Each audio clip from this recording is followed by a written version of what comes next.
episode 12. Ooh, episode 12 of the pod. Train my game here. We got Shannon Brinson, also known as Shan Breezy. And we just got a workout in, got our sweat equity going, got the footwork going. So I've seen you through like multiple platforms, but through Deemer #1 was the connection. I remember him talking about you a couple years ago. I guess, how did you sort of get into your football player? How did you sort of get into this space, obviously being footwork centric and then obviously weightlifting as well? The majority of my clientele, if you follow me, you'll see is female lacrosse. Yeah. And just getting to understand their game and how their game is a lot different from the male game it's a lot more movement, it's a lot more footwork, for lack of a better term, and that's kind of where this all kind of started. It started actually from addressing a need. When I first started to watch them play, when I watched them dodge or move, their feet would just split so far out underneath their frame. So if you imagine like a triangle, like the top is their body, but their feet would be so far out. You think about biomechanically from a girl, their hips are already, jacked up as it is. Yeah. So, and that just leaves them more open for injury. So it just started from that, just addressing a need at first. Like, all right, let's get you to actually move within your frame a little bit better. And then once we fixed that issue, then it turned into, I actually feel a lot better moving around. Like, what else can we do? Then it's like, all right, well, the more I watch it, the more I start to bridge the gap between this is just literally like football, this is just like basketball. So I can take my knowledge from that and kind of infiltrate it into, the movement part of it. And it's really taken off in the last like 3 or 4 years. It's been cool to watch.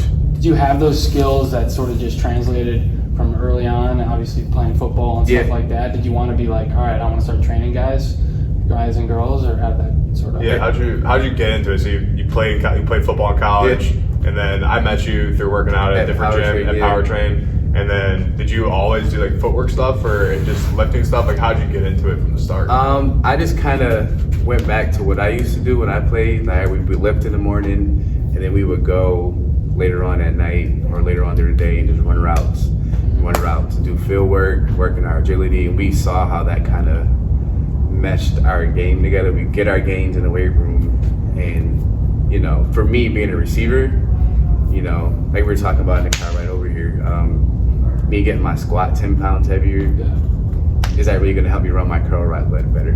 Me actually getting out and running that route and understanding where I need to be, where my quarterback needs me to be, like how I need to get there versus a man coverage versus a zone, and understanding space, understanding what the defense is trying to do to me.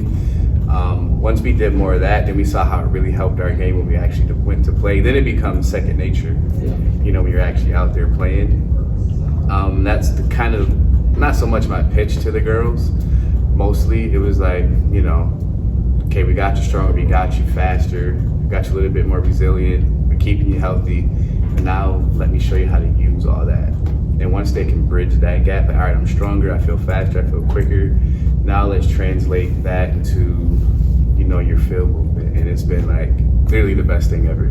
Yeah. So what's your opinion of, so you obviously split it up with the lifting portion and the speed work portion. If we're just a young athlete trying to get better, just more athletic, what's your kind of split between the weight room and like actually just getting the sport specific movements? Like, what do you think is most beneficial? Is it like 70% just get out on the field and play the sport, or like get in the weight room, and kind of when do you think that comes up? If you had a bucket, it's 100%. I think it should be at least at a younger age, 50-50. So get a good base in the weight room, right? Get a good base in your speed work, get a good base in your conditioning, get a good base on your proper COD mechanics, proper agility mechanics, and then just go play. And then you can start to really hone in on more specific skills as you get older. So I would say do a good mix of both, because you want to keep it fresh. Obviously for younger kids, you want to keep it fun, you want to keep it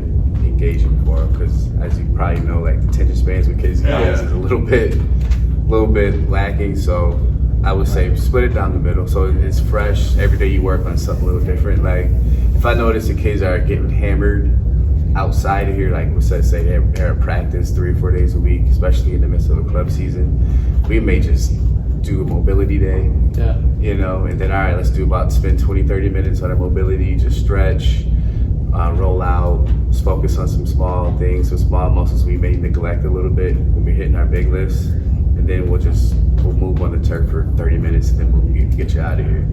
Does it change for like if a middle school 7th grade guy came in, sophomore guy came in, college guy, a professional? Does the sort of like method to the madness change, or you stick to the same principle? Same principle. Yeah. Same principles, because you can never. My thing is you can never not do basic things. Yeah. You can just get better at them. You know, and everyone kind of starts in the same bucket. Some may advance a little quicker, but everybody kind of starts in the same spot, so to speak, and then they just kind of, all right, you're good here, boom, you add this. So we could have one drill that we're doing, especially when it comes to our movement. All right, you got it, now let's add this. All right, you add this, you keep doing it that way until you get it. All right, you got it, now add this, boom, add that. So you can have one drill and have it be 4 different ways, just based on who's in it, you know? Yeah. If you had a kid that you could just control exactly what they're doing from the time they're born until they're out of athletics, ideally, when would you have them starting to get in the weight room, starting to do different sport-specific stuff? Just perfect world if you could just be like, all right, this kid, I'm just going to tell him exactly what to do from his own entire life, her entire life. What would that kind of look like for you? Because I'm starting to see him younger and younger. As young as like we were talking about is 9. I think that's probably the perfect age, because they retain a lot more information than we think, and you don't have to load them up with any type of weight. Yeah. At that point, you're just teaching them the proper movement patterns. Yeah. You know, all right, here's how you squat, here's how you hinge, here's how you row, here's how you push, this is how you carry. And then you start to add certain things to them as they get older. Yeah. And then that's probably the right age to start them with actually moving, because they're like the perfect kind of mindset, because they don't have any bad habits built in. You know? Yeah. So you get someone who's 16, 17, 18, 19 years old, they already got habits that they built in. They're a lot harder to actually break, because you have to like break them down and like build them up, and sometimes breaking them down is tough. Yeah. Because you're like we were talking out in the field, you're always going to revert back to what you've done and what you're used to doing. So the younger the better, because you can actually catch the habits early. And then when would you add weight? Depends. That's case by case. Yeah. There's no set like, all right, we turn 10, we're gonna start loading you up like that. That's literally case by case. Some people may need to do bodyweight stuff for 2 years. Yeah. But there's ways to make that tougher. You can slow your tempo down. You can add pauses. Right. Manipulate the reps a little bit. Yeah. So there's no set age. Yeah. Just everyone's gonna progress at their rate. Yeah. And then one thing you mentioned too is like no bad habits, just teaching them the right movements. Mm-hmm. For someone that kind of doesn't have a trainer like you in their life or anything like that, and they just get in a weight room by themselves, so you see people all the time, like they'll just load up a bar, squat as much as they can, just have terrible form. Yeah. When you talk about like building the right movements, what are like the negative outcomes when people are in a weight room and don't have the right movements? Like they're not squatting right, they're not doing, just all their movements are off. Like what are the kind of the negative outcomes from that? Obviously, probably the biggest one is injury. Right. Yeah. If you don't have someone who's experienced enough, or if you just get in there, you just start doing everything, wrong, your form's, messed up. That's probably the biggest thing, because your number one talent is your availability. If you're injured, you can't help anybody. Yeah. So I think that's probably the biggest one. Then you start trickling down. Like, say you manage to stay healthy with the improper form, then you open yourself up for potential injury down the road. And then you spend 5 or 6 years doing something incorrectly. Then we really got to strip you down. Say, okay, you've been doing this. I actually did that the last few months or so, working with some kids like just outside. Like, all right, you have no weight. Let's actually strip you down, because you've been doing certain things a certain way, and now your back's always hurt. Hamstrings always hurt. So now let's actually focus on some areas that will help supplement that. And now they feel better than they've ever felt. That we had that time to actually break them down and kind of rebuild them from the bottom. So where do you get your inspiration in terms of your just workouts? Obviously, that was the first time I did that type of workout, and sort of loved it. Different movements from my body, hips. Where do you sort of get your inspiration from? A lot of it comes from my brain, to be completely honest with you. It's keeping it functional. Right. I mean, because I see sometimes a lot of things you see on the internet, like it looks cool, but it's like, all right, like every now and then we'll do some cool stuff, like, but for 99% of it, like, all right, how can I apply this to like a real life setting? Like we're talking, like I watch a ton of lacrosse. Like I'm always watching, you guys and girls, like I'm always watching something, trying to find, you know, a different way to get to the same thing, you know. And I think watching it, and I follow a bunch of other trainers too, like Footwork King, that's my guy. Yeah. That's my guy. That guy, he's all, if you look at all his drills, they all make sense to whether it's a running back, a receiver, even quarterbacks, tight ends, even linemen. And that's kind of where, like, all right, I need to stay in that lane, like make this, and it could be the most basic, simplest drill, but if you're efficient in it, it doesn't matter. You may only need 1 or 2 moves, you know, and just be efficient and have like 1 or 2 variations off of it. You don't need a whole bunch of stuff, you know. Do you learn by just you going through it, or like trial and error? Trial and error, Before, if I have time, I'll drop some rings down, drop some cones down, run through some stuff, just to see how, because if I can't do it and translate it, then there's no business why like anyone else should be doing it. You know, I should be able to feel it, you know, understand where your foot needs to be, where your body's trying to go. And if I can't do it and explain it to you while doing it, then there's no point in doing it. You know, because it has to be applicable for me to explain it to you, and you have to feel good doing it. For you to be like, there's so many times we'll do a drill and they're like, wait, what? When I explain it, but then when they actually do it, like, oh wait, this makes sense. Because now when this happens, you know, I can do this. I'm like, exactly. You know, and then like you said, you've been playing lacrosse for how long? 13, right? 13 so now we clean up a little bit of movement, right? Then you just start playing. Like, all right, let me try this. Let me try swim. Let me try step back. You know, let me try to flip my hips and get around and shoot at this angle. You know, then that's when that merger happens. Right. You talked about your background, obviously being in football and basketball originally, getting into lacrosse. How much similarity do you see between them? So a lot of the guys and girls that we've been talking to, one of the big trends that it's obviously out there is like the benefits of playing multiple sports. Oh yeah. Where do you see the parallels from lacrosse to football, basketball, other sports, and what are the benefits you think? And do you see any movements that are like more lacrosse specific to other sports, or do you think it's all pretty relevant? Literally, I should be able to hand you a basketball, football, soccer ball, and do the same thing for the most part. You know, because all movement is movement. You know what I mean? So once, I think the biggest thing people get caught up in, it's lacrosse specific or it's football specific or basketball. Like, no, like movement is movement. Like, I should be able to take the ball out of your hand and literally it should all look the same no matter what sport. Obviously there's little nuances for each, but you know, like a crossover in basketball like we were talking about, what is that? Just your left to right, you know, split. So it's the same thing. One is just dribbling the ball, the other one we're just switching our hands with our stick. You know, so I think a lot of my kids actually play basketball, and they're actually really good basketball players. And I think that helps them see it from a different perspective. You know, when I explain a move to them, and they're like, wait, I don't understand. I think basketball, I think pivot foot. They're like, oh, okay. And then that parallel, it helps them understand what we're doing a little bit better. So. 100%. Was there anything sort of, I guess, going to your career before you started training kids, was there something that you sort of did as a kid or even in college that you're like, maybe were bad habits and you sort of learned from that, or I guess you sort of spent too much time in the weight room or spent too much time in this area? Is there any sort of bad recommendations you'd say? I think for me, my bad habit was just not taking school that serious. To be completely honest.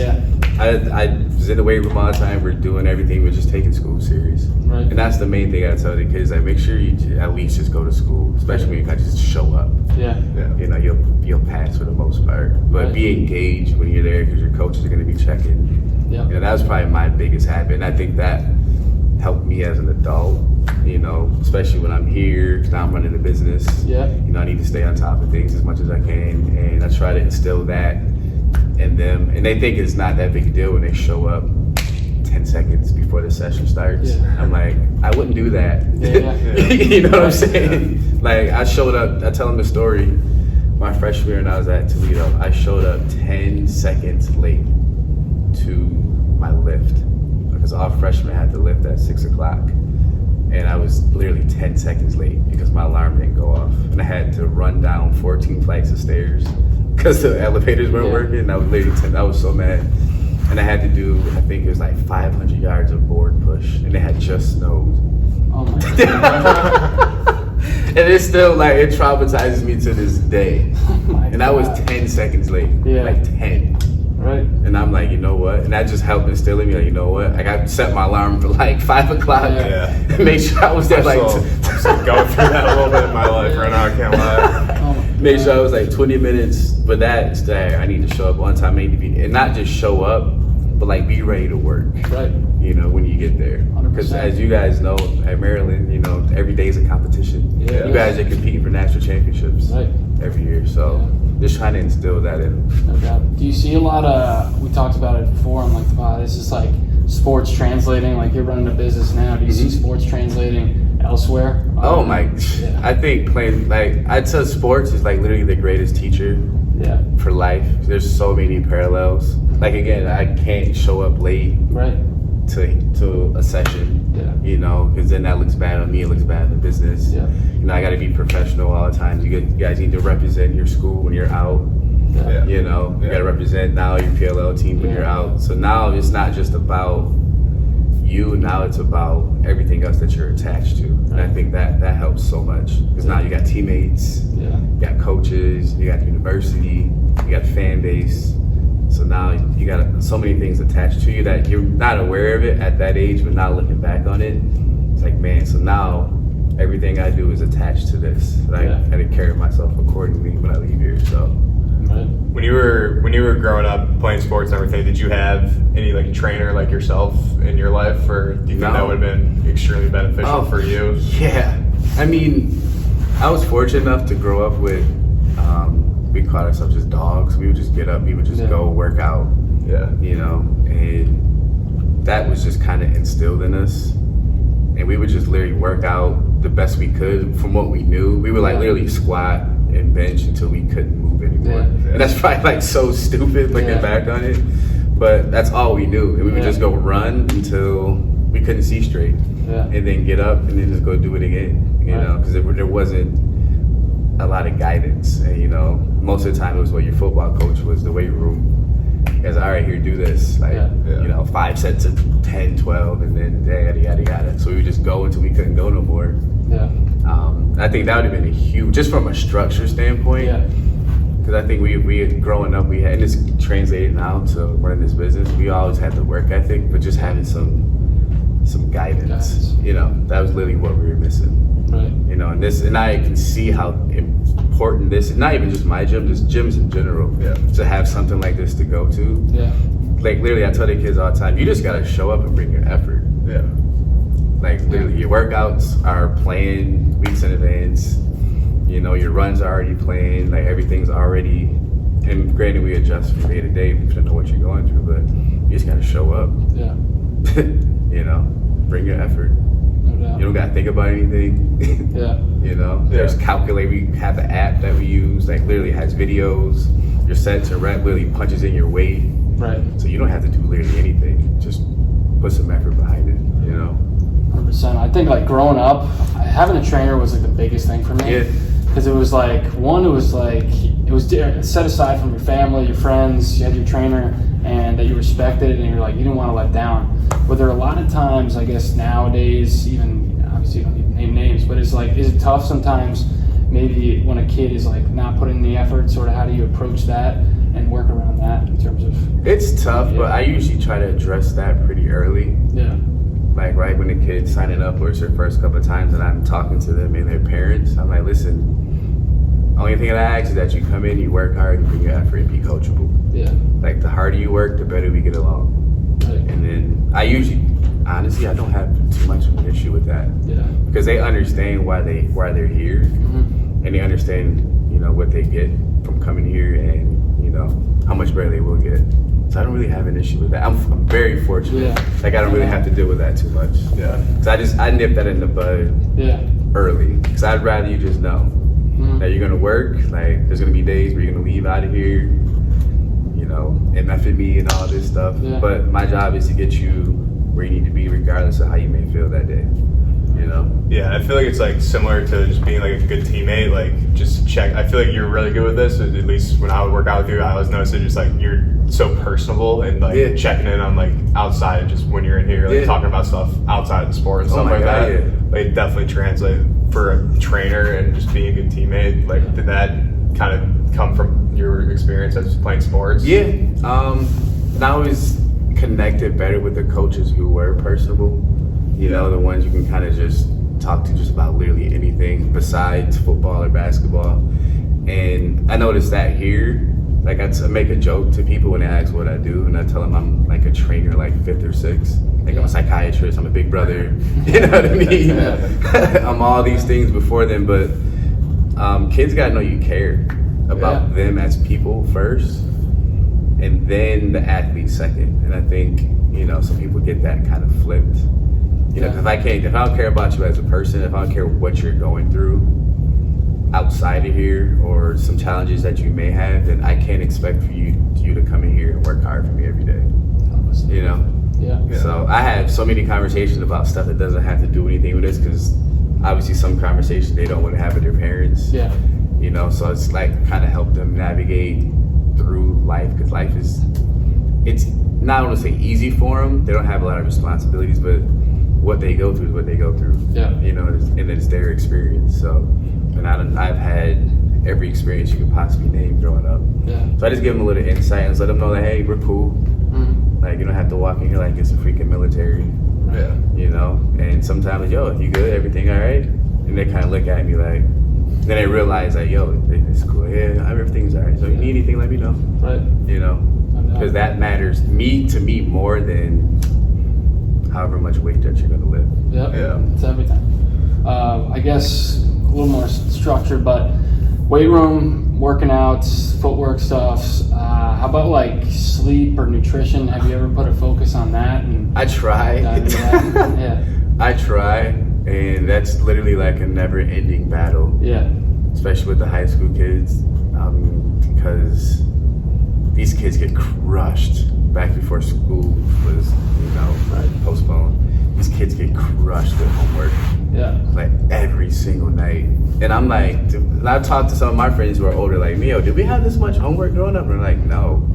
Like we would like actually have a little bit of homework, but not, they have hours and hours and hours of homework every night. So you have school, you come here after school, then you have club practice or your team practice, or you have a game. So you're not getting home till 8, 9 o'clock at night. And then you're not getting your homework done till 1, 2 o'clock in the morning. And you're trying to get 6 hours of sleep or whatever it is, probably less than that. You're rolling out of bed, and that's like the most. It's like a never-ending thing. Did you eat today? No. Okay. And then I'm like, all right. And I can tell usually on conditioning days. I can just look at some of their faces. They were like halfway through. I'm like, you didn't eat today, did you? No. All right, go sit down. You know what I mean? Because they're starting to turn white as a ghost. And some of them have to learn the hard way. It's like you can't come in here and put your best foot forward if you don't take care of those things. Like, listen, I'll take care of everything else inside of here. And on the field, the only thing I ask you is that you take care of your sleep and your nutrition the best that you can. Because those are, especially at their age and even as you get older, those are like how you separate yourself from everybody. How well you recover, how well you keep your body, up on your nutrition. Is there any sort of tips or sort of, I guess you work with professionals as well, but is there anything you sort of follow in terms of get this amount of sleep or eat this type of? I'm probably the worst person. Here I am trying to tell people to sleep, and I'm like the worst person when it comes to that. I mean, I try to, what's helped me is keeping my phone away from me at night. I usually keep my phone like downstairs in the living room, like charging, just so I don't have it. Because me being me, I'll wake up in the middle of the night, I'll just roll over, and next thing you know, I'm freaking scrolling through Twitter for 2 hours. You know what I mean? Yeah. So I try to keep. So I try to keep that. Try to stay away from the screen and try not to eat too much crap at night, because that's gonna keep you up. Try to eat something a little lighter. You know, that's gonna at least hold you over while you're sleeping. Right.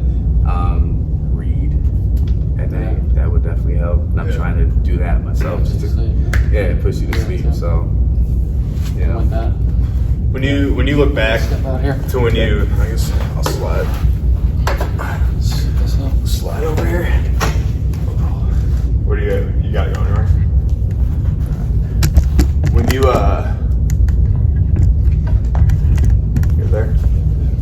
When you look back to like when you started training kids and stuff, where did you, obviously you said just from your own experience, but when you started out, like how much have you grown, and like how did you kind of figure out what works? Like obviously you went through college and stuff like that, but I'm sure you've evolved a lot since then. Yeah. And I was actually, and people are surprised about this, they think I went to school for like exercise science. Like that was actually a business major. But I actually used to read like everything about like the human body, like working out. It just fascinated me. So that's, as I got into that, when I was working with you at Powertrain, that's when I really started to like really read more, watch presentations, I read, like publish papers and all that, and just really started to, and social media is like the greatest thing ever. Because a lot of trainers that I follow and get a little inspiration from, they have so much information. They're so good with sharing information and connecting the dots. And I learned so much from them. You know, from just reading the book. I feel like it's all just like you just learn from experience. And that's a lot of it. You get in because the best teacher is experience. You know, you get in it and you're like, all right, next time I'll do this. And it's a lot of trial and error. A lot of trial and error. Like, all right, that didn't work, so we're gonna scratch that. When you started like at Powertrain, you were reading about stuff, like what exactly were you reading? Just like stuff it was more so about just like the human body and how it works together, you know, your physiology and all that stuff. And it was more so about their system and how it worked. Then once I left there, then I really started to open up more to, okay, this is a whole new world to me a little bit. And being around, you know, the guys that used to own the place before we took over, I learned so much from him, because he actually went to school for exercise science, so he would teach me so much. And he's back now training, and I still learn from him. And we get on the floor, we'll try different things, we'll try different exercises, try different combos, and he's like, all right, try this, you should feel this here, because he's a professional long golfer. And my business partner, he's been in this industry for 15 years. So I learned so much from them, and vice versa, they learned from me too. So it's just like one big learning environment, you know. When you talk about learning from them, what are some things that stick out to you that were like huge and just made a huge difference for you? For them, learning from them was a lot of translating like from like the program to actual like coaching it on the floor, because it's like two different things. You can write a program, but if you can't coach it, you know what I mean? Because I learned a lot about that from them, and just little tricks here and there, you know, because I don't have to do anything too crazy, especially with high school kids. It's just like basic foundational things, and just get them really good at that. And then for our elites, then we can start, you know, getting into some different things. But for the most part, try to keep it really simple. Really simple. That's what I feel like. A lot of it, like to get a good system, is just subtracting stuff out and just getting it down to like some of my basic stuff. Best programs, I look at them are like the simplest, and we get the best results from it. You know, like literally just taking things out, because you get caught up in trying to be too exotic, you know, sometimes, and trying to do too much. Like, no, we don't need to do this. We don't need to do that. We don't need to do this. So just keep it basic, and that's gotten literally the best results. Can you think of anything that you like kind of experimented with or tried out that sticks out that you ended up having to take out and just was kind of a waste of time for yourself or for your athletes? I like to play around on the cable towers a lot, so a lot of rotational work. But that doesn't have to be super complicated at all. So I'll just try different things on that, and I'm just like, yeah, this is, because if I can't really do it well and then coach it for a 13-year-old kid to understand, then it's just we're not gonna do it, like at all. You know, and they don't need to do anything crazy to begin with anyway, because most of them can't walk and run in a straight line to begin with.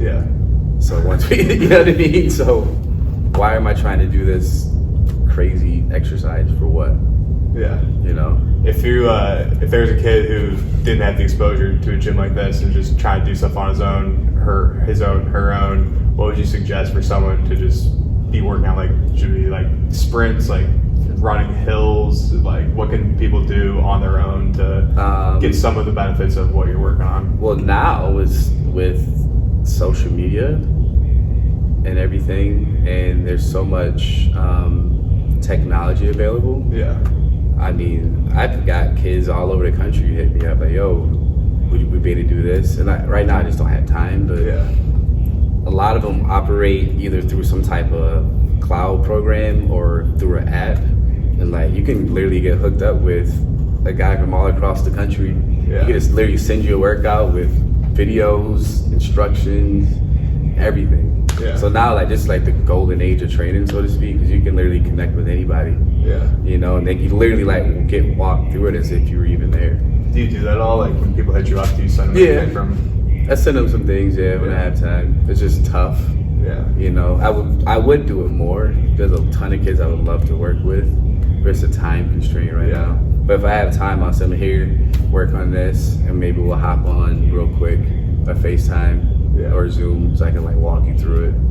But this is like the golden age, man. Like, I would recommend that if you don't have anyone, you know, if you're following a trainer for a while and you know you like what they do, they seem legit, hit them up. Say, hey man, I've been following you for a while. Like, do you have any type of online platform or any workouts that you can send? And more often than not, you should get a good response from that. Literally, because the app we use literally has videos, explanations, like literally everything. Your sets, your reps. What do you use for an app? We use Train Heroic. What do you see for yourself looking forward? You've talked about, you just said, like, I just don't have the time. Looking forward for yourself to grow and just keep growing your business, keep getting better. What do you see in the future for you to kind of grow and just be able to touch more kids? I guess that's hopefully being able to hire a couple more people. You know, the biggest thing is my kids don't want me to leave. You know what I mean? Which I can completely understand. It's just maybe hire another one or two people and letting them run it. And me just kind of still here and present, but you know, because you know, younger kids connect with younger kids better. You know. What was your you work with some pro athletes, you work with younger kids a lot. What do you prefer, kind of? Oh, I prefer anyone who wants to work. Literally, anyone who wants to work. And that could be pro if it's just high school, if it's just grade school, if it's just college, and so be it. But I mesh well, and it meshes better. You know, you get better results with people who just want to work. So it doesn't matter who you are. Like, literally. Like, I've had great sessions with 8-9-year-olds, had great sessions with pros, and everyone in between. So do you notice any like big differences when you're working with pros versus younger kids? Just in obviously they're way more athletic, but just in the way they carry themselves, or just habits, or just pros are a lot more set in their ways. So it's more of, I won't call it a negotiation with the pros. It's more of I'll call it a consultation when it comes to certain things. Because you know they've always done things a certain way. They've gotten to where they are. You know, you don't want to get in the way of that, so you have to be a little bit more flexible in your approach when dealing with pro athletes. And usually, I've had great experiences. Because I've learned that you just gotta be flexible. You know, just like, hey, do you want to do this? Nah, okay, well, let's try something else. And usually, it's like, all right. You know, sometimes they just flat out tell you, no, I'm not gonna do that. I'm like, all right, cool. Let's move along, which is fine. What about? We mentioned, I don't remember if we talked about it here or just in the car, but we talked about, obviously, you know, if you can add a couple pounds to your squat, it's not really going to make you faster. You're not going to be able to better. Yeah. What do you think does make people faster? Like obviously, I've heard people talk about it's like how hard your foot hits the ground, times how fast stride you do length, it, and all that stuff. Yeah. But what do you think is like the best things to work on Mechanics. for your speed? Just mechanics. Mechanics and learning how to attack the ground, where to attack the ground, proper body angles, proper launch angles, all that. So when you have young athletes coming in, what are the most common mechanical errors that you see? Name pick one. Running zigzag, internal rotation of the hips, like you name it, like any and everything. No freaking arm swing, chopping, like literally everything.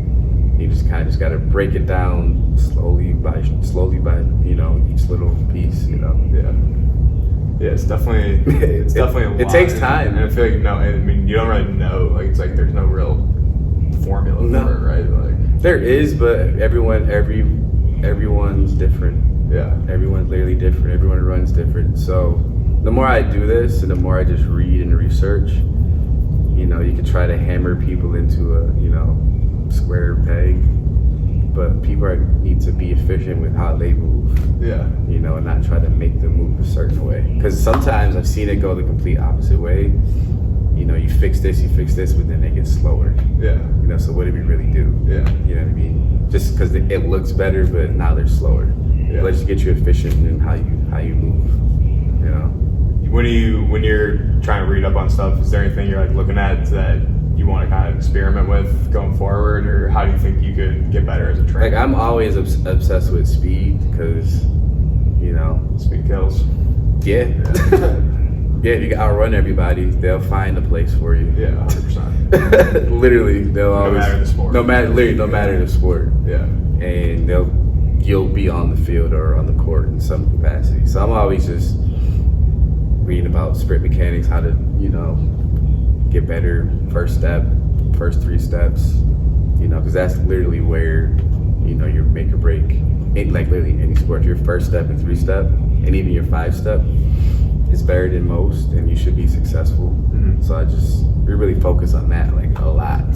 Yeah. A lot. Like we can be in shape, and this is a hard thing to get kids to understand initially, because what's the biggest thing? Like, we need to run and to get in shape. Like I get that, but if you can't get to where you need to get to faster than the other person, like I don't care how good a shape you're in. It's not even gonna matter. You know what I mean? Yeah. Let's work on getting there faster and then maintaining it, building our capacity over time. Then we can get into that, but let's work on getting there first.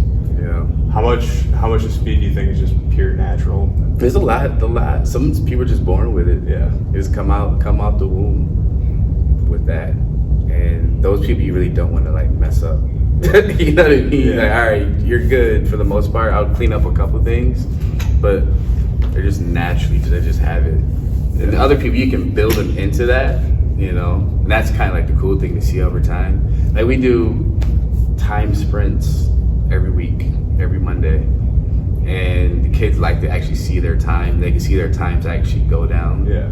So that's cool. And we don't do, like I've gotten away from a lot of like a ton of speed drills,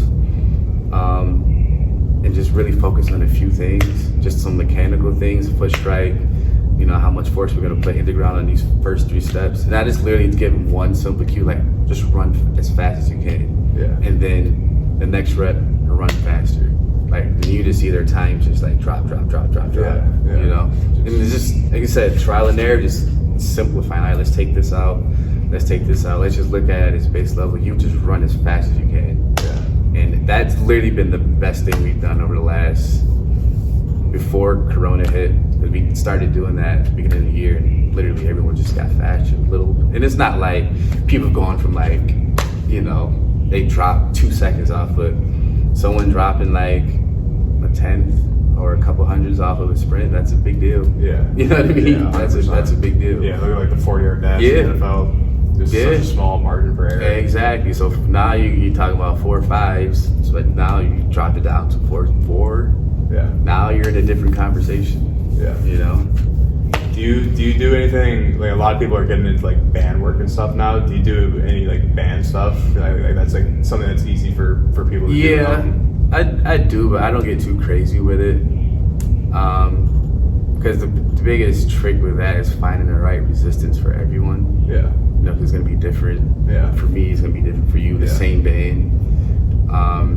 And I notice that sometimes your mechanics get a little off because you're so worried about going against the band. So we actually use, I don't know if you can see in the wall, we actually use bungees that have a little bit more give. They move with you a little bit better.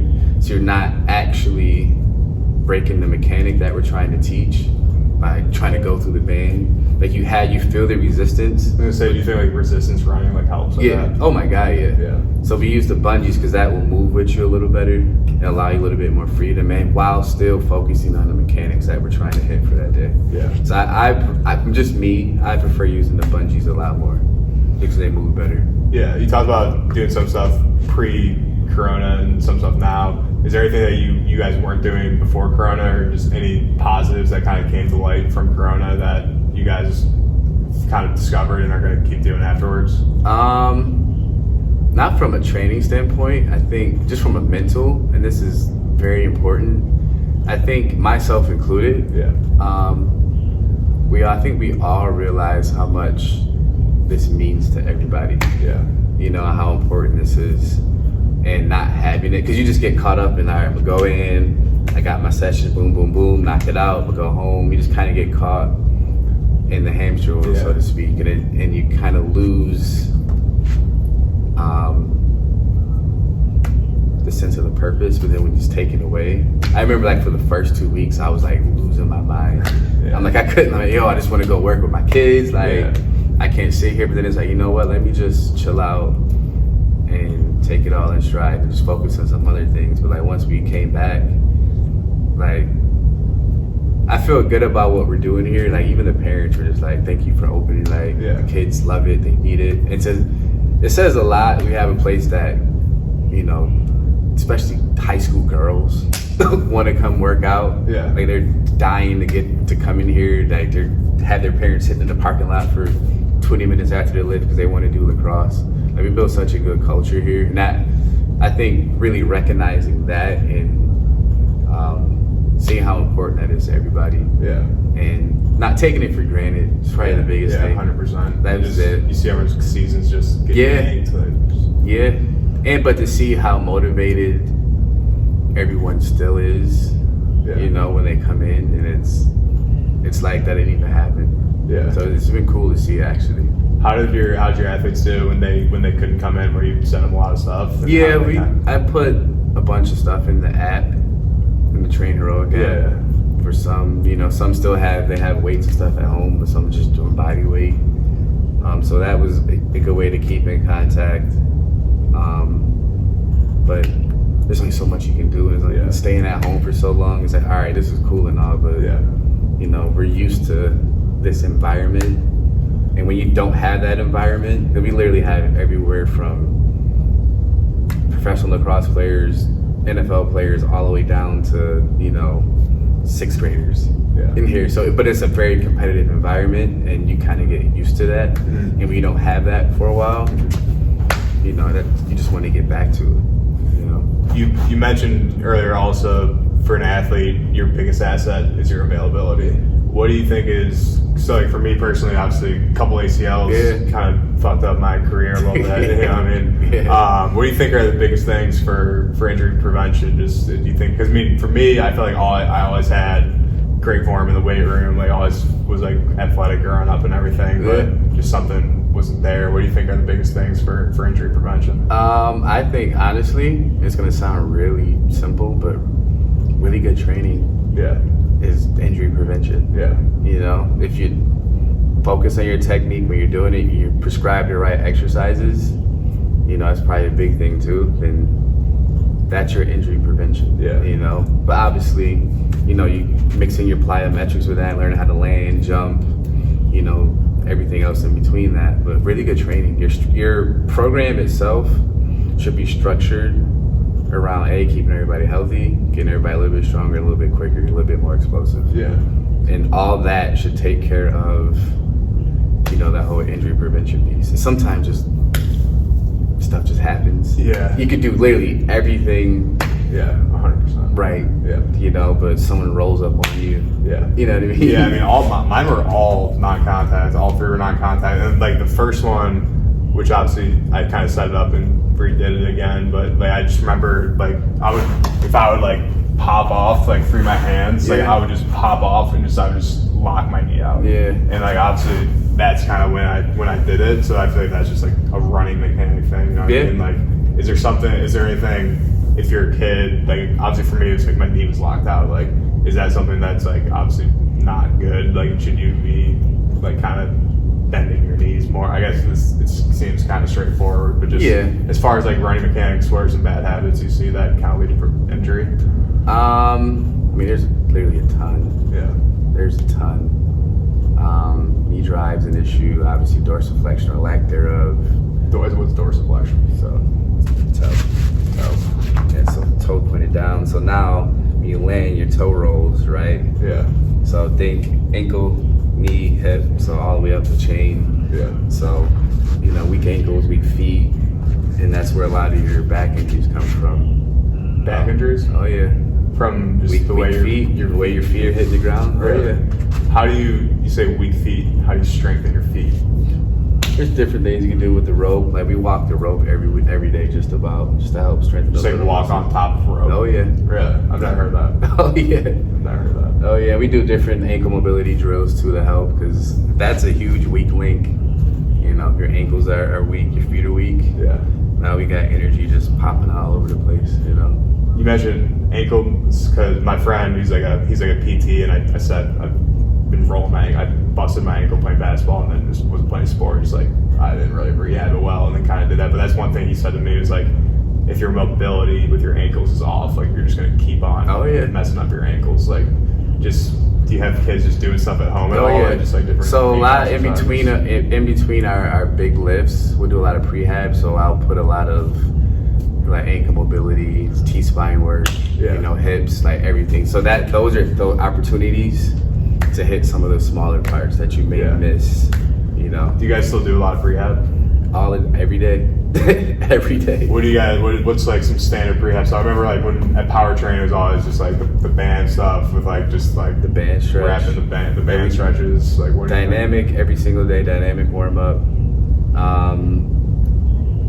Whatever stretching that we may do. So we'll go through our dynamic. We'll go through our plyos, and then we'll do like a little modified stretch. And then whatever, depending on if you're an upper or lower day, you always have some type of prehab mixed in. And even in your upper days, there's always prehab mixed.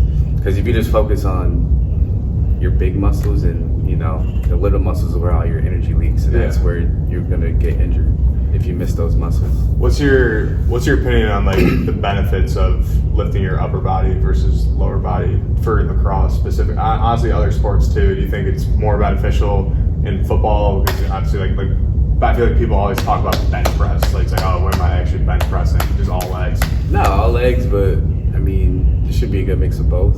Like we just alternate days. Yeah. Upper lower, upper lower, upper lower. We depend on where we're at, program we're doing. We're trying to hit a different stimulus, but you need to have your body well rounded. You know. Yeah. So I wouldn't focus just on one. Yeah. You know. Yeah. How much does like your upper body translate to like for like speed and stuff like that? Or like your core strength, obviously. You gotta have a good strong back. That definitely helps. That helps with your posterior chain, posterior sling, all that. What do you strong back? What do you pull-ups, or stuff like that? Yeah, pull-ups. I mean, that's like really the greatest back exercise ever. Yeah. Have you had any mentors in like what you're doing that you kind of obviously talked about the guys who ran this gym before or anything like that, but any big takeaways from them as mentors that you've really learned from? It's more about how you manage people. Yeah. More so than anything. Yeah. You know, you can literally write the best program like ever, but if you can't connect with the kid, you can't connect with your group, if you can't get them to buy into the bigger goal, that's it. Yeah. That's it. You have got to be able to connect with your kids. Yeah. That is numero. Like that has to be your first priority. Was that always a priority for you? For me, yeah. Yeah. Yeah, because like I said earlier, like I've always gravitated more towards the coaches who were more personable, the ones who I can just chill and talk about whatever. Because I know that they saw me more as a person, more so than just an athlete. Yeah. You know. How have your goals kind of evolved from going from being an athlete to being a trainer? Like, what do your goals look like now? Do you believe in like goal setting? Oh my God! Do you write anything down? Like, how do you? I gotta get better. I write stuff in my phone. I gotta get better at it. But I like to keep things in my head. But some people say you just need to write it down. I'm like, all right, I got it. I think that's very important because it gives you something to like hold yourself accountable to. Yeah. You know, if you just kind of just wake up, all right, let's see what happens today. No, this is my goal by X date. You know, I need to really work diligently to make sure that happens. What do your goals look like right now? Right now is to, currently, in the state that we're in, with everything going on, is just to continue to make this place a place people still want to come to. Yeah. Literally, that's it. Yeah. Which, we're fine with that, and then continue just to grow. Yeah. Just to grow. And continue to put out quality training, you know, quality athletes, quality people. That's the most important goal right now. Yeah. Just making sure everything is running smooth because we weren't here for 3 months. Yeah. You know, just making sure everything's where it needs to be, and that's really it. Because everything after that would take care of itself. Did you guys change anything? When you guys kind of had like a chance to step back and just kind of see what you guys were doing and just look at everything, and obviously got a little bit of a breather. Probably it was probably a little nice for a little bit to just not be coming all the time. But is there anything you guys kind of changed? Not really. Just business as usual. Yeah. Just business as usual. And for me personally, it's just try not to work so much. Because I'll just get stuck. I'll just like work. Like I was here at 7 and it's 7:30 now.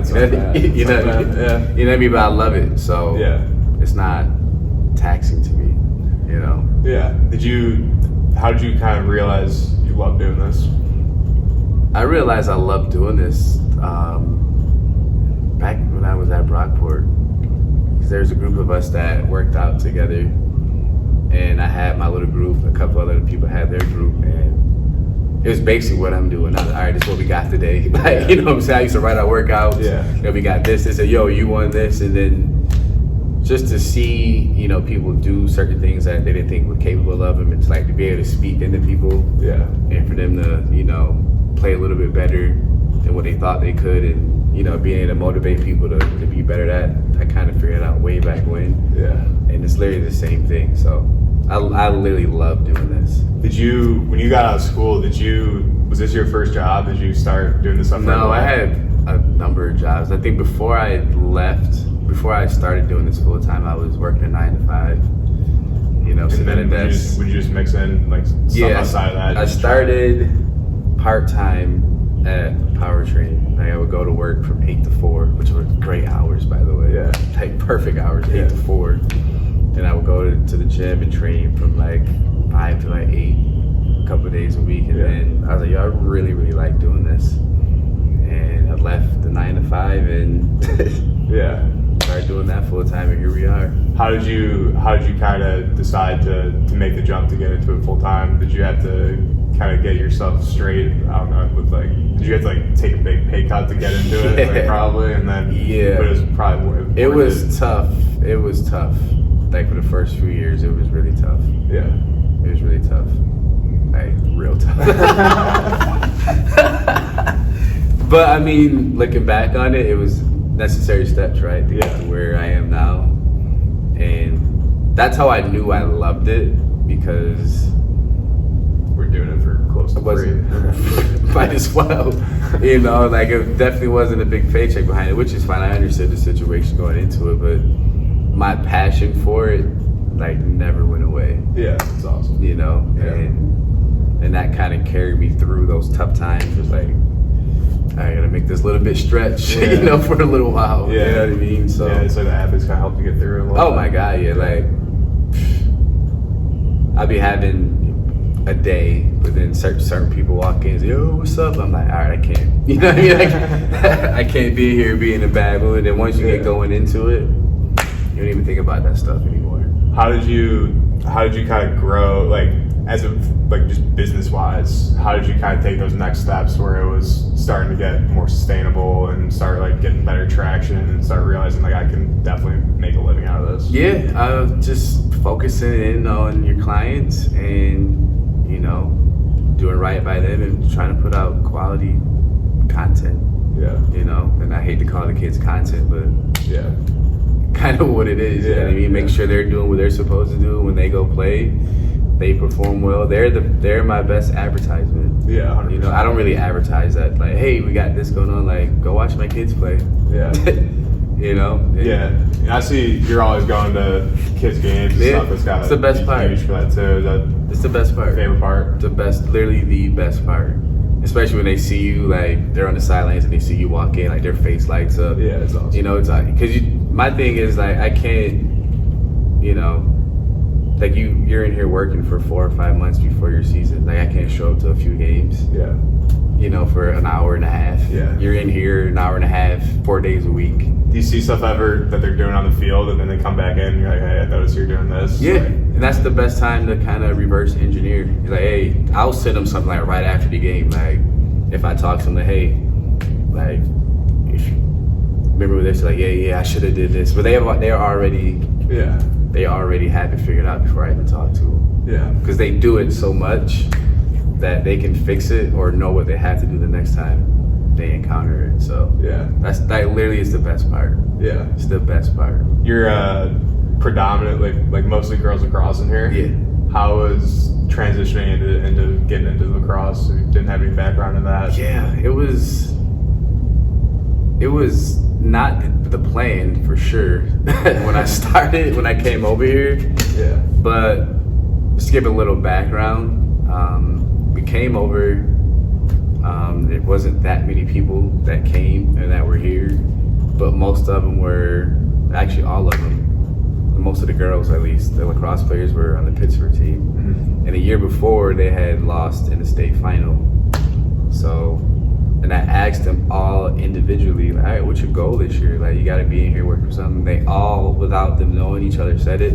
Like, I want to get back and I want to win states. I'm like, okay, let's do it. And it was, I think, 8 or 9 of them. Long story short, they ended up winning, and then that's how I really got, like, hey, this is actually kind of cool. Because I remember the first girls lacrosse game I went to, I was like, yo, what is this? Like like the whistle's blowing every 10 seconds. I'm like, yo, she didn't even touch it. Like, what are you doing? Like, this is so weird.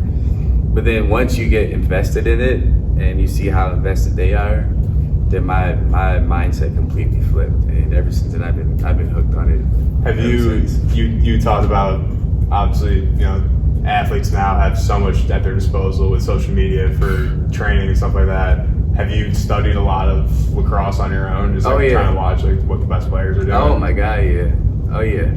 So I'm watching games, like, especially during lacrosse season. I got my computer up, I got my TV on, I got my tablet, I got my phone. Like I got like 4 or 5 games on at once. So I'm just watching. So I can learn like the actual game and what's being done, and it helps me train kids better. You got any favorite players, guys or girls that you watch? Guys, I gotta throw my man Deemer out. Yeah. Deemer, my boy Donnie Moss, who actually works out here too. He's on the Chrome this year, I believe. Who else? Who else do I like? I'm a huge Grant Met fan. Yeah. Penn State. What do you like about him? That boy moves. Yeah. Michael Sowers from their boys. I like movers like that because they're so dope. Yeah. They're like, it's like they're playing basketball out there. Yeah. You know. They're crazy. They're insane. Yeah. Insane. What's your I know you mentioned Deemer first. What are your favorite things about working with Deemer? Because I mean, I've never met him, but Connor not here, but Connor obviously knows him, and a ton of respect for what he's doing. He's the first class across up. Is amazing. Yeah, that stuff's awesome. What are like kind of your favorite things about him, and just as an athlete, as a coach? I think for me, he's so open-minded. and he doesn't, you know, put himself in a box. He doesn't put what he's learning in a box, and he grasps like the concepts of this and how it works with what he's doing. Mm-hmm. Like we're always talking about, you know, different drills, or he's sending me something, I'm sending him something, and we'll hop on the phone for 10-15 minutes, talk about whatever. Just how open-minded he is and how much knowledge he's giving me. Yeah. Like that dude's so smart. Yeah. Like it's crazy. Like stuff I would never even think about. He's like, yo, try this. And I was thinking about yada yada. I'm like, yes, that, you know what I mean? That works. Any like epiphanies? Is that the right epiphany? Yeah. Any like big things that he mentioned to you and you were like, oh wow, like this is genius? I'm trying to think if there's one. There's so many, bro. Yeah. There's so many, especially when it comes to like lacrosse, because obviously I didn't play. He's one of the best shooters in the freaking world. Yeah. You know, he was pretty good. Pretty good, Yeah, right? pretty good. Yeah. You know, he's really good at Duke. So like just anything talking to him, because I help him see it from a different perspective. Yeah. And he helps me see it from the actual game perspective. Yeah. Like literally every conversation I'm like, that actually makes sense. Yeah. Let me try that. You ever like travel anywhere with him, or like do any work like side by side with him? Just with him in December, actually. Yeah, end of December.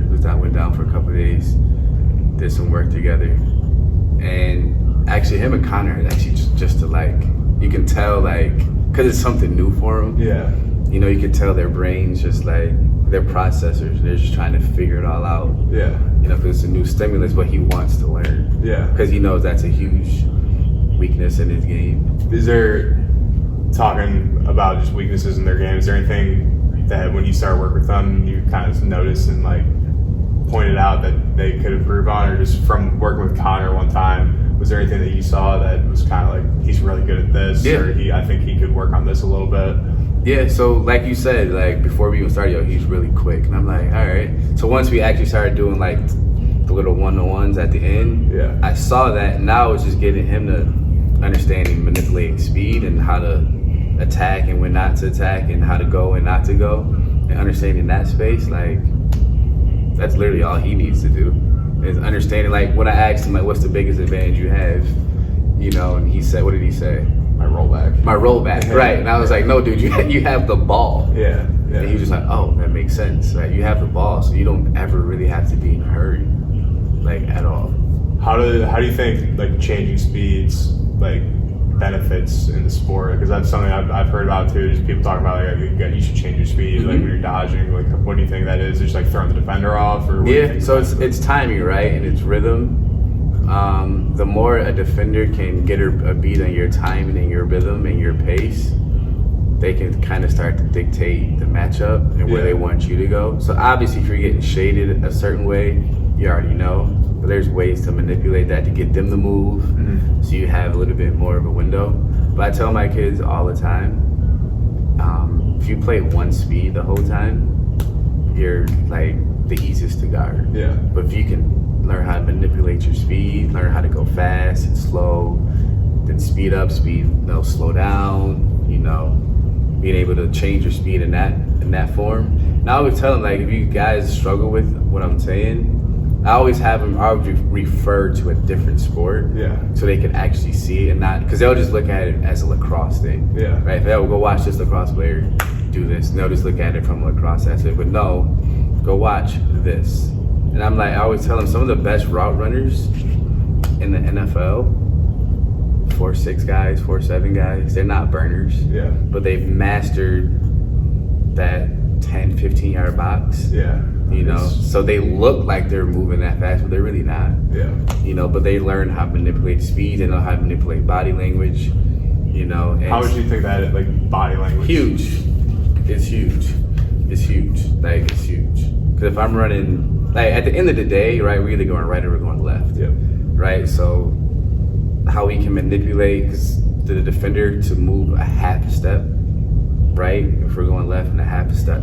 Because you guys have an advantage, right? And I tell them all the time, like, all right, if I'm playing football, I have just for lack of better or whatever, I have a 15-yard out route, right? I have to get there to get the ball. Yeah. Right? Like I have to get off the line, make sure I'm still on schedule, like the quarterback's on schedule, and I'm at 15 yards running towards the sideline so I can at least have a chance to get the ball. So you guys like only need literally a half a step and then you can shoot. Just get your shot off. Get your shot off. Yeah. So the more you can understand that, I always tell them like, go watch who's really good at this. Oh, Kyrie Irving, what's his name, is amazing at this. Luka Doncic from the Mavs. Yeah. He's not fast. Yeah. But if you watch him play, he's got the defenders dancing all over the place because he knows how to manipulate his feet. He's never in a hurry. He's never sped up. You never have to worry about him going too fast. He plays his speed, and he plays it very well.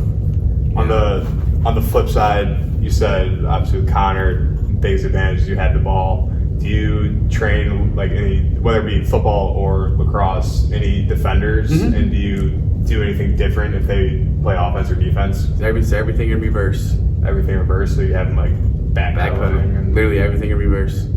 And I get them, and I had them watch, when the girls or the guys are doing the offensive stuff, so they can see it. So all right, this is what they're trying to do to you, so they can identify it. Do you have them doing like reaction stuff? Because obviously, if you're reacting to someone changing their speed and stuff like that, it's a lot of reaction stuff, a ton. Because that's what you're doing on defense. You're mostly reactionary on defense. Yeah. If you're good enough, you can be on the offense, for lack of words. You can dictate the pace a little better, but more often than not, you are reacting, and the quicker you can react and transition. So it's a lot of hips, ton of hips. What do you mean by hips? Hip turns, open. Yep. If you can open, get back square, open, get back square. So it's a lot of that. Especially if you have guys just like backpedaling, just turn sprint, backpedal, turn sprint. So I'll just have them do something through the ring, and then I'll open them, square, open, back. So they'll be acting off of me, or they'll go. I think the best way to train a defender, obviously you got your drills, but get in there and do some one-on-ones. Yeah. Because you really see what you're not good at. Yeah. Live reps are literally the best. I've seen you guys have been doing some live stuff, like 5-on-5 stuff. When you're watching that stuff, are you just watching for all the same stuff you're doing when you're doing like a one-on-one thing with Connor, or what are you looking at? Yeah, so more so for my older players who've been doing it a while, like I'm like a stickler about some stuff. Like, hey, you need to try, because I wouldn't say maxed out, because they're not maxed out, but they're at a point to now where it's high school for most of them, like the game's like super slow. Yeah. So it's like, all right, now let's try some of this stuff, so we can either say, all right, that works, or let's scratch that and go a different route. And more so for the younger kids, I'm just looking more so how they move naturally, and then I can kind of see what they need to work on from there. Yeah. What are the biggest differences in movement? You mentioned like with a girl, like they're a little out wider. What are like the biggest differences that you see with that? And then when you're training a girl versus a guy, how do you kind of work on those things separately? I think the biggest difference is the guys are a little more stiff. They obviously move a little bit more naturally. They don't split as wide, but they're just stiffer up top. Yeah. So just getting them to really loosen up, and treat it like a dance. It helps move. With like elusiveness. Yeah. So just kind of be on the move, or. Yeah. So I always line the kids up. I'm like, all right, if I walk at you in a straight line, right? Because they don't understand what they look like when they go to make a move. And I'm like, you didn't even move. Yes, I did. I said, all right, I'm gonna walk at you and do what you did, and they just do this. And they're like, oh, I see what you meant. So now if I walk at you, my feet didn't move, but now, right? Now I'm actually creating some lean either way. Now that's when you get the defender to literally settle for a second. Their feet are gonna stop momentarily. So now while you're coming forward, they're going lateral. So now that's when that cushion closes just a little bit, And then similar with the elusiveness as an offensive player, as a defensive player, how do you kind of combat that? If you're playing defense on someone and they're shifty up top, do you tell defenders to like look at anything? Just belly button in your waist, because you can't go anywhere without it. Yeah. Literally. So belly button waist. Because you can't go anywhere without it. So wherever that goes, that's where you're going. Do you go and counter that again, do you do anything like Connor's talking about his hips a lot? Do you do anything where it's like trying to move your hips like that to like throw that off and off? Like that's what we're working on. That one drill with the hurdles is turning the hips, right? So on that fade drill, like, all right, get your hips turned, right? Because they're gonna chase. Yeah. Right. So get your hips turned, and then boom, flip them back as quick as you can, so now we can get back on the re-attack. Mm-hmm. You know, so we do a lot of drills where we're working on flipping our hips on offense and defense, because we got to be able to, like, whoever's going to transition the quickest and most efficient is going to win the matchup. Yeah. At the end of the day, you know, if you can transition but it's not as quick and not as smooth as someone you're going against, that's when you get beat by those half steps. Yeah. You know, so it's literally who can transition the quickest and the smoothest and be efficient, get to where they got to get to. That's how I you know, make it make sense to them. Yeah, it makes sense. Dumb it down a little bit. That's literally all what training is, like, to dumb it down to the simplest form so they can understand it and apply it. Literally, that's it. Yeah. Literally, that's it. It makes sense. Makes sense, right? I feel like they just whittled it down all the way to the bottom. Yeah. Like, trying to think of how to like ask another question off it. Nothing. As we anything you want to talk about? I don't know. Nothing. I don't think so. All right, we'll get a couple just classic questions. Just Okay. kind of wrap it up. Favorite purchase under $100 that brings you the most joy or benefit? Ooh. Under $100? Under $100.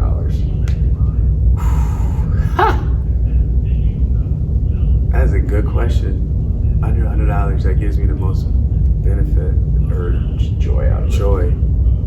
Wow.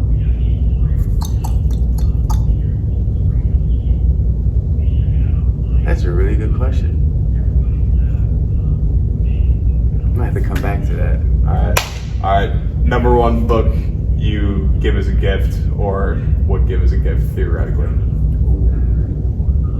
That's a really good one. That is a really good one. What's the name of it? I really like Rich Dad Poor Dad. That's a really good one. Why? Just because it's like life, it's got like a lot of life lessons in that you can like pull from at any point in your life. You can always go back and reference that. I'm not familiar with the book. Give me one lesson. I've had to go back and read it again. Spend a minute. Now you just gave me a homework assignment. All right, we'll follow up on that. You mentioned your favorite social media account for training was Footwork King. One of them, yeah. Footwork King. Footwork King. There's also, what is it? I think his name's Paul Favorites. Yeah, Paul Favorites Performance. He's an NBA trainer. Eric Cressy, like all those guys. He's a baseball guy, but these dudes are like really intelligent. I learned like a lot. Yeah. What about outside of just the training, just from just anything? mental standpoint? Oh, I love Gary V. Gary V. Yeah, Gary V's the man. Gary V's the man. He keeps it real. Yeah. And I love that. And his message is so consistent. Yeah. Every day. That's what I like about him too. It's like he's always just harping on the same stuff. Yeah. But it's like whatever works for him, and it's tried and true. He gets and the stuff he talks about is exactly what he's preaching against. Like, people hate on it so much. It's like, what is wrong with like being nice to people and being kind? Yeah. Like and telling empathy and telling people like to go do what you're passionate about, like do what you love, like. Because what is everybody gonna tell you to do, right? You need to go to school. I remember I was watching one video. He was telling, I think she was like 18 or 19. He's like, school's always gonna be there. It's like, go do what you like, what you love. It's like, if you have to go back to school, you have to go back to school. Yeah. Like, everyone gets so caught up on age and all this stuff. It's like, no, go. If you're passionate about it, go do it. Yeah, and that's obviously kind of what got you here. Yeah. Was it a hard decision for you at all to make the jump? It was, but not because I didn't. I was just looking at the financial side of it. That was literally it. Like, So it was a no-brainer. If you could kind of give some advice to someone, obviously you struggled for a little bit through it. Obviously, seems like it's worth it for you. Yeah. But would you any advice for a younger kid to just follow your passion, not worry about the financials, or just what was your suggestion? If you're gonna do it, make sure you're committed to it. Yeah. And understand that unless you walk into a great situation, and I hope that this industry is trying to change that for the better, be committed to it. It may take you, some time to get to where you want to be.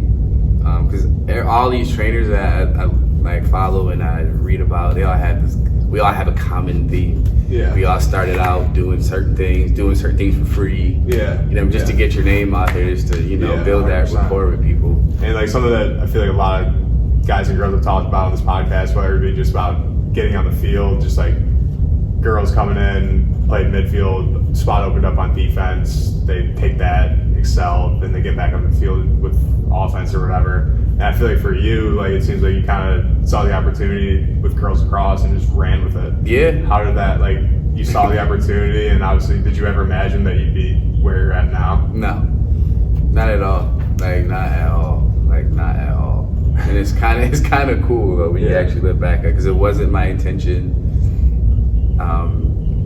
I didn't even like the sport. Now I love it. Yeah. It completely flipped me. And again, there was really no one doing that. I'm like, we got all these freaking stud players up here, and no one's really training them like that, or really you got a ton of football coaches, ton of on-court skill basketball. Yeah. But no one's really tapped into this market, and that's crazy to me. Yeah. So I was like, you know what? If that's what it is, that's what it is. And it's been literally the best decision I ever made. Have you had any vivid setbacks or failures that stick out to you and kind of led to success? I think obviously leaving powertrain, that was a little bit of a setback, just because I literally we had to start all over again. Yeah. Literally all over again. Yeah. And that was tough at first. Again, financially and whatnot. But again, just staying true to why you're doing it, staying true to your commitment, and just staying true to your passion. The passion always trumped all that. Yeah. When you left, what was your mindset? What was your biggest goal to try to get out of with going to work for yourself or at a new gym? What was the biggest change that you were looking to make or looking for? I think just to have a little bit more freedom. Yeah. Not be put in the box. That was it, because this training environment, you can't really do that. Put it in a box and you can only do this. Well, that doesn't. It doesn't really make sense to me. Yeah. And so it was just being able to have some freedom. That was literally it. Yeah. That was really it. Any idea on the $100 question? Wow. It's either I don't buy anything less than $100, but that brings me the most joy. Favorite purchase under $100 of all time, or Sure. just recently? all time?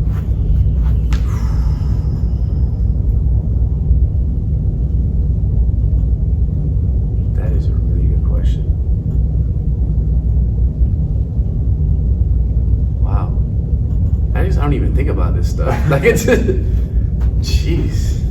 Now you're having me go way back.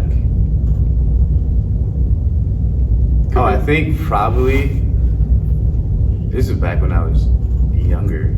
Probably my first video game, because I bought it with my own money. Yeah. You know what I mean? I worked in I think it was Madden football, way back when, because I bought it with my own money, and that was me solidifying me being an adult at the age of freaking 12. Yeah, honestly, I don't know what my answer would be. That's a really good I was just question, thinking about it. Honestly, we've been asking a lot. You ever listen to Tim Ferriss at all? No. He's I listening to Gary Vee, Rogan, Tim Ferriss. Yeah. Those are kind of my go-tos, I'd say. I like Rogan. But Ferriss has a ton of good questions. We've kind of stolen some of his questions for this stuff. but that'll kind of lead up to our last question here. Oh boy. If you could put something on a billboard for billions of people to see every single day, whether it's just when they get out of bed, just driving to work, but you can put something on a billboard for billions of people to see every day, what would you put on? Go get your passion. Go get your passion. Go get it. Go get it. Instead of, people say chase it, 'cause I feel like if you're chasing something, you're never gonna get it. Yeah. So just go get it. I like it. Go get it. Go get it. Just go get it. All right. Let's close on that. All right, man. This is great. I appreciate it. For sure, got man. Got some good working with Connor. That was cool Yeah, to man. watch the film, but I don't know. He's probably finishing up here, but That was dope. go get your passion. Go Let's get do it, man. All right. What you think? That was dope. Jesus. It's a wrap.